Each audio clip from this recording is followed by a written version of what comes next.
So I was on Amazon and I found this book called Legionarre.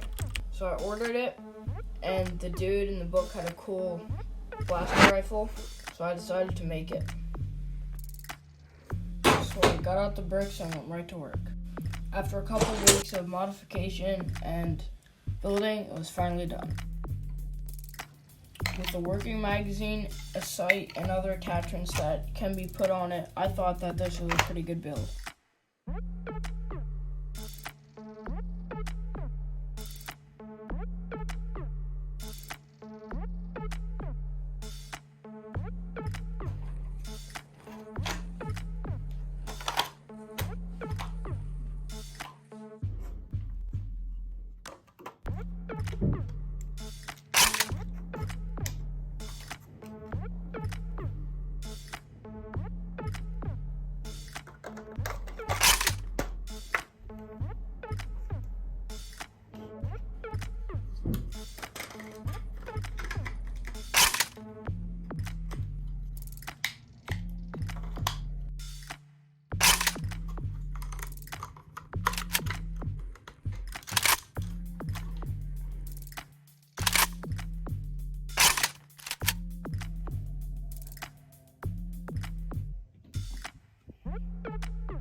Since you made it this far, you get to see me drop it.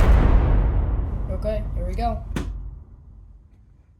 Did you really think I was gonna actually drop and break this? After all the work and hours I put into this, we made it to the end of the video, so make sure you subscribe. And I don't know when I'll see you guys again because I have zero content ideas, so let's go.